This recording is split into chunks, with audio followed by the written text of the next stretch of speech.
여러분 안녕하세요. 중등부 임경준 목사입니다.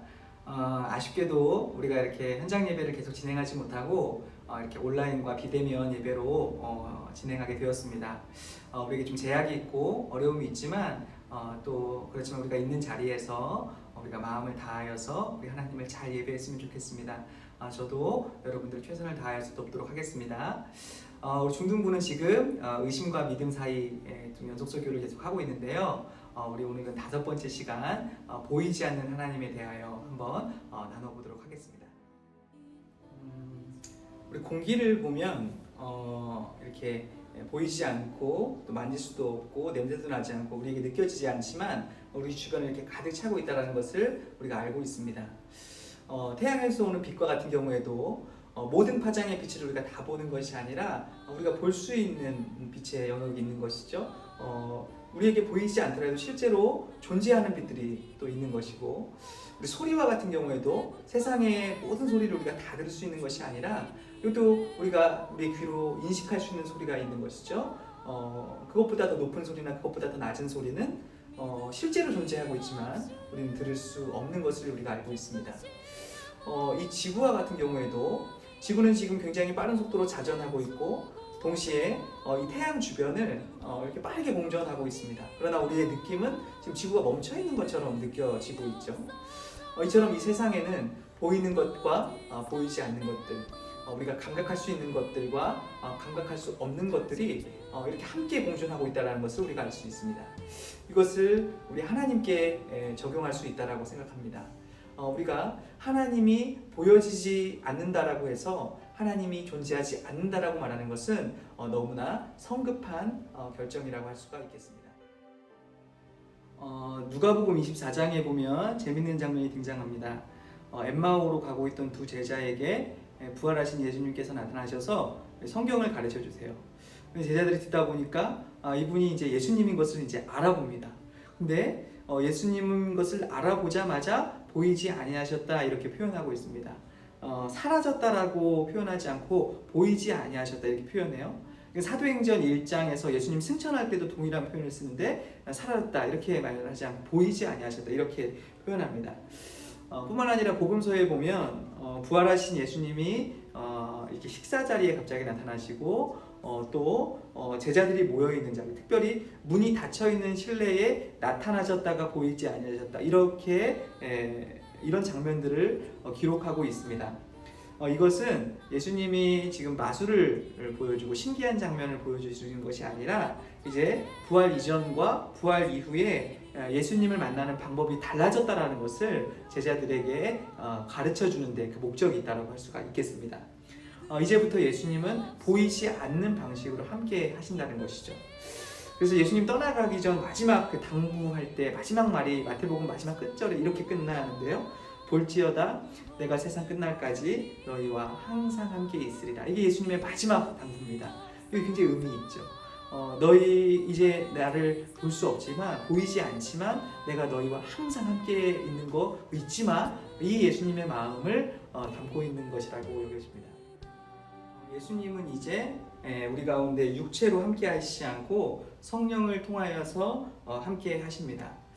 예수님은 이러한 방식이 우리에게 더 유익한 것이라고 얘기하십니다. 왜냐하면 예수님이 육체로 계시면 우리는 이제 예수님을 만나기 위해서 예루살렘에 가야 합니다. 어떤 물리적 한계가 있는 것이죠.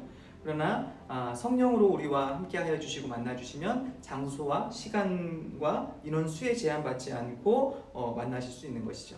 그래서 성령으로 계시는 것이 우리에게 더 좋은 일이다 이렇게 말씀하십니다.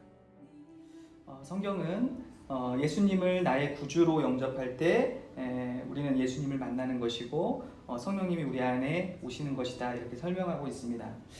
모든 사람은 하나님과 교제하는 장치가 망가져 있는 상태입니다.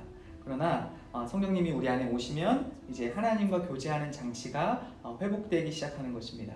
그것을 좀 어려운 얘기로 거듭남 이렇게 이야기합니다.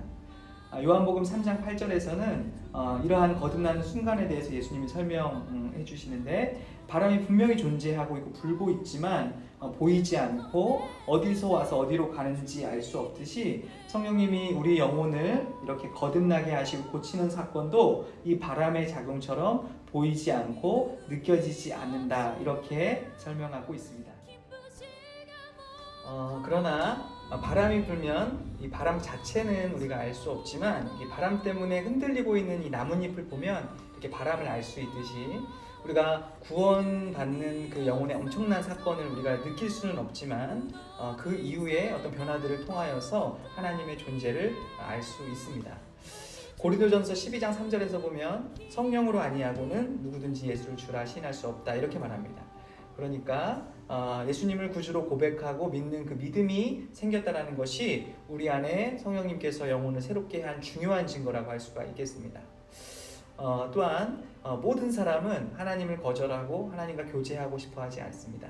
그러나 성령님께서 그 영혼을 새롭게 한 사람은 하나님을 만나고 싶고 예배하고 싶고 기도하고 싶은, 하나님과 교제하고 싶은 그러한 마음들이 조금씩 생겨나기 시작하는 것이죠. 성령님은 또한 우리 삶 가운데 역사하여 주셔서 우리가 기도할 때 우리의 마음을 변화시켜 주시기도 하시고, 주변 사람들, 상황, 이 환경들을 통하여서 우리에게 말씀하여 주시고, 우리의 삶에 하나님이 함께 하고 계시다라는 것을 확인시켜 주십니다. 보이지 않는 하나님과 우리가 관계를 맺는 유일한 방식은 바로 믿음을 통하여입니다. 그러나 이 믿음은 논리와 이해를 통하여 생기는 것이 아니라 성령의 역사로 영혼이 거듭난 사람에게만 있는 신비한 하나의 감각이라고 할 수가 있겠습니다.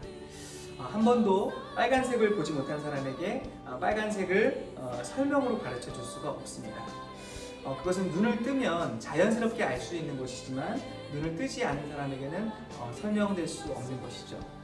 믿음이 마치 이와 같습니다. 하나님을 향한 그 믿음에 눈을 뜬 사람에게는 그것이 당연한 일이지만 뜨지 않은 사람에게는 논리와 이해로 설명될 수 없는 부분들이 있습니다. 혹시 우리 안에 믿음이 없는 친구들이 있다면 우리 예수님께서도 내 안에도 성령으로 역사하여 주셔서 영혼을 새롭게 하여 주시고 하나님과 교제할 수 있는 사람이 될 수 있도록 예수님을 초청하며 기도하였으면 좋겠습니다. 혹시 우리 안에 믿음이 있는 친구들이 있다면 우리가 말씀 읽고 기도하고 예배하는 현장 가운데 하나님께서 성령으로 함께하고 계시다라는 그 믿음을 가졌으면 좋겠습니다. 그래서 우리가 이렇게 지금 온라인으로 집에서 유튜브로 이렇게 영상으로 예배를 드리고 있지만, 그 현장에 하나님께서 성령으로 함께하고 계시다는 그 믿음을 가지고 그 하나님 앞에 우리의 마음을 다하여서 예배할 수 있는 우리 모두가 되었으면 좋겠습니다.